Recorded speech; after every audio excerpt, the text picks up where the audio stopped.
कभी कभी किसी की जिंदगी में सबसे बड़ा डर दुश्मन नहीं होता, बल्कि वो इंसान होता है जो मुस्कुराते हुए आपकी किस्मत लिखने का दावा करता है। मन्नत लौट आई है, और उसके लौटते ही कुछ रिश्ते हिलने लगे हैं, कुछ इरादे जहर बन गए हैं, और एक माँ का प्यार फिर से दांव पर लग चुका है। उसने बड़े इत्मीनान से कहा, जैसे ये बात पहले से तय हो, इस घर का हिस्सा बन जाना चाहिए। विक्रांत की परमानेंट लाइफ पार्टनर। उसकी आवाज में कोई सवाल नहीं था, सिर्फ हुक्म था। फिर वो हल्का सा मुस्कुराई और बोली, you know what I mean, Yashika. Yashika एक पल के लिए चुप हो गई। सामने बैठी औरत की आंखों में कुछ ऐसा था जो उसे डराने के लिए काफी था। तभी वो फिर बोलती है, देखो, अब मन्नत मुंबई वापस आ चुकी है, और जितना मैं मन्नत को जानती हूं ना, वो पूरी की पूरी कोशिश करेगी विक्रांत के करीब आने की, अपने रिश्ते वापस बेहतर करने की। ये कहते हुए उसके चेहरे पर हल्की सी जलन उभर आई। अगर तुम विक्रांत की परमानेंट लाइफ पार्टनर बन गई ना, उसने धीरे से कहा, तो अन्ना चाहकर भी तुम्हारा कुछ नहीं बिगाड़ पाएगी। याशिका ने हिम्मत करके पूछा, व्हाट से? तभी बात पलटते हुए वो बोली, वैसे आपकी मिस्टर सिन्हा से बात हुई थी क्या? याशिका घबरा कर बोली, हाँ, मिस्टर सिन्हा का मैसेज आया है, उन्होंने किसी और के थ्रू पैसों का अरेंजमेंट कर दिया है। ये सुनते ही उसने राहत की सांस ली। Thank God, thank God, thank God. जैसे कोई बहुत बड़ी जंग फिलहाल टल गई हो। उसी पल डॉक्टर को बुलाया जाता है। वो लगभग आदेश देने वाले लहजे में कहती है, डॉक्टर साहब, आप प्लीज माँ के इलाज की तैयारियां शुरू करिए। इलाज हो जाएगा फिर हम यहाँ से चले जाएंगे। डॉक्टर थोड़े संकोच में कहते हैं, लेकिन सर्जरी के बाद कम से कम 3 हफ्ते तक नीतू जी ट्रैवल नहीं कर सकती। ये सुनते ही उसका चेहरा सख्त हो जाता है। वो ठंडी आवाज में कहती है, पर ऐसा नहीं होगा। सामने खड़ी मन्नत अवाक रह जाती है। वो कांपती आवाज में कहती है, होगा, माँ ठीक होंगी। लेकिन जवाब में जो मुस्कान मिलती है वो किसी जहर से कम नहीं होती। होगा वही, वो कहती है, जो मैं चाहती हूं।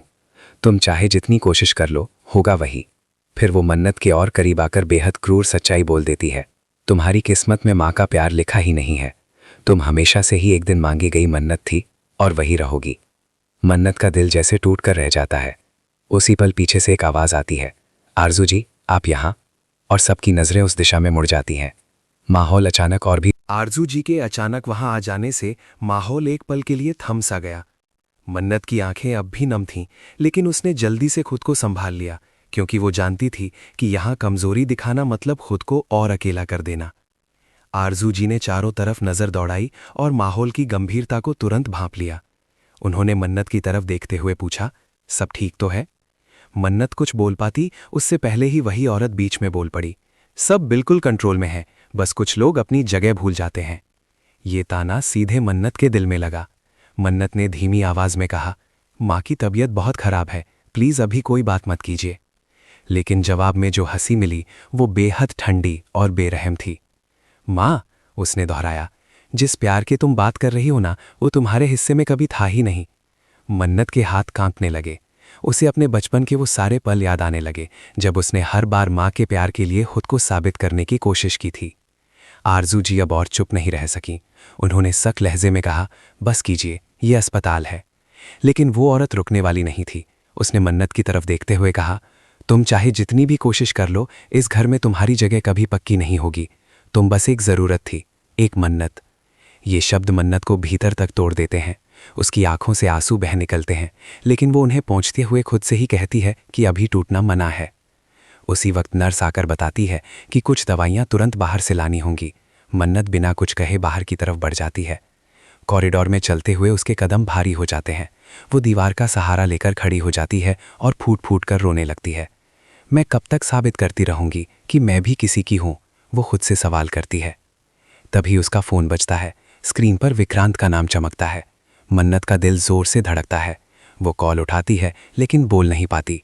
दूसरी तरफ से विक्रांत की आवाज आती है, मन्नत, तुम मुंबई लौट आई हो और मुझे बताया तक नहीं। उसके लहजे में नाराजगी कम और चिंता ज्यादा थी। मन्नत की आंखें फिर भर आती हैं।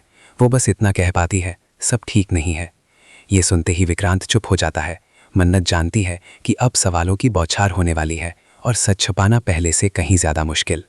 उधर अंदर वही औरत याशिका से धीमी आवाज में कहती है, देखा, मन्नत कमजोर है, अब बस एक सही वक्त पर धक्का देना है। उसकी आंखों में एक नई चाल चमक रही थी। सवाल अब यह है, क्या मन्नत इस बार चुप रहेगी या अपनी किस्मत खुद लिखने की हिम्मत करेगी?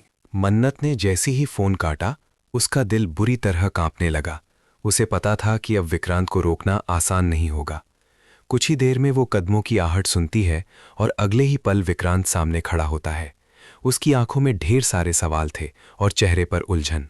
उसने बिना वक्त गवाए पूछा, तुम अचानक मुंबई आई और मुझे बताया भी नहीं? क्या चल रहा है मन्नत? मन्नत की नजरें झुक जाती हैं। वो सच बोलना चाहती थी, लेकिन उसके होंठ साथ नहीं दे रहे थे। उसने धीमी आवाज में कहा, माँ की तबीयत। वाक्य अधूरा ही रह जाता है क्योंकि विक्रांत बीच में बोल पड़ता है, माँ? उस एक शब्द में हैरानी भी थी और दर्द भी। मन्नत को एहसास होता है कि वो किसी और की माँ नहीं, बल्कि उस माँ की बात कर रही है जिसे समाज ने कभी उसका हक नहीं माना। आरजू जी भी वहां आ जाती हैं और माहौल और भारी हो जाता है। विक्रांत डॉक्टर से सीधे सवाल करता है और सर्जरी, पैसों और ट्रैवल की सारी बातें सामने आने लगती हैं। जैसे जैसे सच के टुकड़े जुड़ते हैं, विक्रांत का शक गहराता जाता है। वो मन्नत से पूछता है, पैसों का इंतजाम किसने किया? मन्नत एक पल चुप रहती है, फिर कहती है, मिस्टर सिन्हा ने। विक्रांत चौंक जाता है। उसे समझ नहीं आता कि सब कुछ इतनी गोपनीयता में क्यों किया गया। वो सख्त लहजे में कहता है, तुम मुझसे छुपा क्यों रही हो? मन्नत की आंखें भर आती हैं।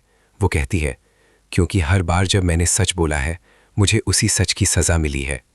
ये सुनकर विक्रांत कुछ पल के लिए खामोश हो जाता है, लेकिन तभी वही औरत बीच में आकर कहती है, देखा विक्रांत, ये खुद मान रही है कि ये सब इसकी गलती है। मन्नत का सब्र जवाब दे देता है। वो पहली बार पलटकर कहती है, गलती मेरी नहीं थी, बस मेरी किस्मत थी। उसके शब्दों में सालों का दर्द था। विक्रांत दोनों के बीच फंस जाता है।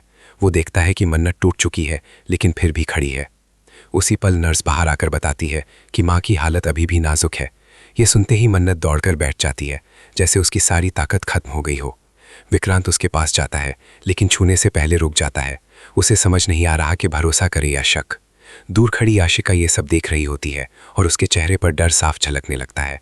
उसे एहसास हो जाता है कि ये कहानी अब उसके कंट्रोल से बाहर जा रही है। सवाल अब ये है, क्या विक्रांत मन्नत की खामोशी को समझ पाएगा या किसी और की चालों में उलझकर एक और गलती कर बैठेगा? हॉस्पिटल का माहौल और भी भारी हो चुका था। बाहर लगी लाल बत्ती लगातार जल रही थी, मानो हर किसी को ये याद दिला रही हो कि अंदर जिंदगी और मौत की लड़ाई चल रही है। मन्नत कुर्सी पर बैठी थी, सिर झुकाए, जैसे उसके अंदर बोलने की ताकत ही नहीं बची हो। विक्रांत बार बार उसकी तरफ देख रहा था, लेकिन अब उसके चेहरे पर गुस्से से ज्यादा उलझन थी। तभी वही औरत जो अब तक सब कुछ अपने हिसाब से चला रही थी, एक बार फिर आगे बढ़ती है। वो बेहद शांत लहजे में कहती है, विक्रांत, तुम खुद देख रहे हो ना, हर परेशानी की जड़ यही लड़की है। मन्नत चौंक कर उसकी तरफ देखती है। वो औरत आगे कहती है, जहां ये जाती है वहां सिर्फ परेशानियां आती हैं। पहले घर में अशांति, अब अस्पताल में ड्रामा। ये शब्द मन्नत के दिल को चीर देते हैं। आरजू जी गुस्से में कहती हैं, बस कीजिए, अभी माँ की हालत नाजुक है। लेकिन वो औरत रुकने वाली नहीं थी। वो विक्रांत के और करीब जाकर धीमी आवाज में कहती है, अगर आज तुमने सही फैसला नहीं लिया तो कल बहुत पछताओगे। विक्रांत का दिल बैठ जाता है। वो मन्नत से पूछता है, क्या तुम मुझे पूरा सच बताओगी? मन्नत उसकी तरफ देखती है। उसकी आंखों में डर भी है और उम्मीद भी। वो बोलने ही वाली होती है कि तभी डॉक्टर बाहर आते हैं और बताते हैं कि सर्जरी में कुछ कॉम्प्लिकेशंस आ गए हैं और तुरंत साइन चाहिए। माहौल में अफरा तफरी मच जाती है। मन्नत बिना सोचे आगे बढ़ जाती है और कांपते हाथों से कागजों पर साइन कर देती है। वही औरत ताना मारते हुए कहती है, देखा, फैसले भी यही ले रही है। विक्रांत के मन में शक और गहरा हो जाता है। उसे लगता है जैसे मन्नत हर चीज अपने हाथ में लेना चाहती है। मन्नत अब टूटने के कगार पर होती है। वो चिल्लाकर कहना चाहती है कि वो ये सब मजबूरी में कर रही है, लेकिन उसकी आवाज ही नहीं निकलती। उसी वक्त याशिका उसे एक तरफ ले जाती है और धीमी आवाज में कहती है, अगर आज सच सामने आ गया ना तो तू सब कुछ खो देगी। मन्नत सन रह जाती है। उसे एहसास होता है कि ये सिर्फ रिश्तों की लड़ाई नहीं है, बल्कि एक सोची समझी साजिश है। वो दूर खड़े विक्रांत को देखती है, जो अब फैसला लेने के करीब है। और वही औरत मन ही मन मुस्कुरा रही होती है, क्योंकि उसे पूरा भरोसा है कि इस बार उसकी चाल कामयाब हो जाएगी। लेकिन मन्नत के अंदर कहीं ना कहीं एक नई ताकत जन्म लेने लगती है। सवाल अब ये नहीं है कि वो टूटेगी या नहीं, सवाल ये है कि क्या वो अब भी चुप रहेगी या सब कुछ दांव पर लगाकर सच बोल देगी। ऑपरेशन थिएटर के बाहर लगी लाल बत्ती आखिरकार बुझ जाती है और उसी पल सबकी सांसें जैसे अटक जाती हैं।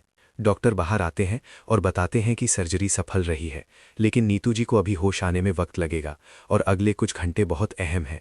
मन्नत की आंखों से आंसू बह निकलते हैं, लेकिन ये आंसू राहत के होते हैं। वो दीवार के सहारे बैठ जाती है, जैसे अब उसके अंदर खड़े रहने की भी ताकत नहीं बची हो। विक्रांत उसे देखता है और पहली बार उसके चेहरे पर गुस्से की जगह पछतावा दिखाई देता है। वो उसके पास आता है और धीमी आवाज में कहता है, तुम्हें ये सब अकेले नहीं सहना चाहिए था। मन्नत सिर झुका लेती है। वो कहती है, मैंने अकेले इसलिए सहा क्योंकि हर बार सच बोलने पर मुझे ही दोषी ठहराया गया। उसके शब्दों में सालों का दर्द था। वही औरत ये सब देख रही होती है और उसे एहसास हो जाता है कि बाजी उसके हाथ से फिसल रही है। वो आखिरी कोशिश करती है और कहती है, विक्रांत, तुम भूल रही हो कि इस लड़की ने कितनी बार परिवार में दरार डाली है। लेकिन इस बार विक्रांत पलटकर कहता है, और आप भूल रही हैं कि इसी लड़की ने आज एक जान बचाने के लिए सब कुछ दांव पर लगाया। ये सुनकर वो औरत सन्न रह जाती है। मन्नत को लगता है कि शायद पहली बार कोई उसके साथ खड़ा है। लेकिन तभी डॉक्टर फिर से बाहर आते हैं और बताते हैं कि सर्जरी के बिल में एक बड़ी गड़बड़ी है और पैसों की सोर्स की पूरी डिटेल चाहिए। माहौल फिर से तनावपूर्ण हो जाता है। मन्नत का चेहरा उतर जाता है। वही औरत हल्की सी मुस्कान के साथ कहती है, देखा, सच खुद बाहर आ रहा है। विक्रांत मन्नत की तरफ देखता है और इस बार उसके सवाल और भी गहरे हैं। मन्नत जानती है कि अब और छुपाना नामुमकिन है। वो कांपती आवाज़ में कहती है, अगर मैं आज सच बोल दूँ तो शायद मुझे ये घर हमेशा के लिए छोड़ना पड़े। विक्रांत चुप हो जाता है। बाहर बारिश शुरू हो जाती है, जैसे आसमान भी इस फैसले का इंतजार कर रहा हो। कैमरा मन्नत के चेहरे पर रुकता है। आंसू, डर और हिम्मत सब एक साथ। सवाल अब ये नहीं है कि सर्जरी सफल हुई या नहीं।